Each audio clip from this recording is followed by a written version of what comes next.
Perkenalkan, nama saya Bintang Aditya Perkasa, NIM 23050394245. Saya di sini akan mempresentasikan tentang analisis kebutuhan pasar dan pemetaan peluang bisnis di industri kuliner lokal. Latar belakang, industri kuliner lokal merupakan salah satu sektor yang memiliki potensi besar untuk berkembang di Indonesia.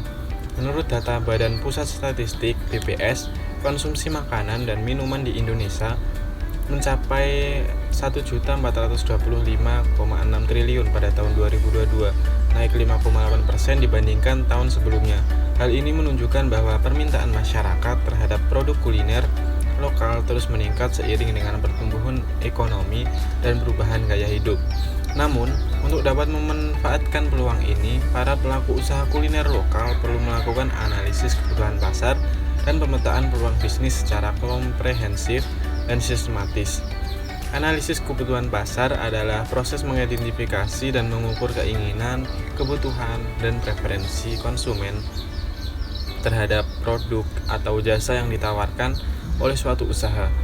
Analisis ini bertujuan untuk mengetahui karakteristik, perilaku, dan motivasi konsumen, serta faktor-faktor yang mempengaruhi keputusan pembelian mereka.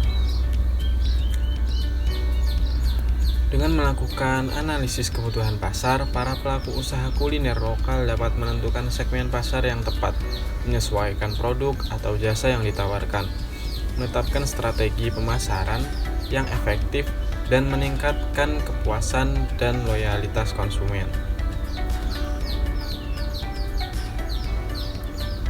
Faktor yang mendorong perlunya analisis kebutuhan pasar dan pemetaan peluang bisnis di industri kuliner lokal meliputi yang pertama, yaitu perubahan preferensi konsumen, perubahan gaya hidup, peningkatan kesadaran kesehatan, dan kecenderungan konsumen untuk mencari pengalaman kuliner yang unik mengharuskan para pelaku bisnis untuk terus mengikuti perkembangan tren dan memahami preferensi pasar.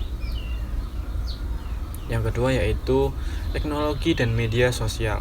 Peran dan teknologi dan media sosial semakin dominan dalam membentuk persepsi konsumen terhadap produk dan merek. Analisis ini akan melibatkan pemahaman tentang bagaimana media sosial dan teknologi dapat dimanfaatkan untuk meningkatkan visibilitas dan daya tarik bisnis kuliner. Ketidakpastian pasar, fluktuasi ekonomi, perubahan regulasi, dan faktor-faktor lain yang tidak terduga dapat mempengaruhi pasar. Analisis ini akan membantu para pelaku bisnis untuk lebih siap menghadapi tantangan dan menjalankan strategi yang responsif terhadap perubahan pasar. Yang keempat yaitu daya saing industri kuliner lokal penuh dengan persaingan yang ketat. Oleh karena itu, pemahaman mendalam tentang pesaing dan keunggulan bersaing dapat menjadi kunci kesuksesan bagi para pelaku bisnis. Rumusan masalah. Yang pertama yaitu bagaimana tingkat kepuasan konsumen terhadap produk dan layanan dalam industri lokal. Yang kedua yaitu apakah ada tren tertentu yang muncul dalam pola makan dan preferensi konsumen. Yang ketiga yaitu bagaimana tingkat persaingan di industri kuliner lokal. Tujuan penulisan proposal ini yaitu yang pertama mengidentifikasi tren dan preferensi konsumen terkini dalam industri makanan dan minuman. Yang kedua yaitu mengidentifikasi segmen pasar yang belum tergarap sepenuhnya atau memiliki potensi pertumbuhan tinggi. Sekian presentasi dari saya akhiri, mohon maaf bila ada kesalahan kata. Assalamualaikum warahmatullahi wabarakatuh.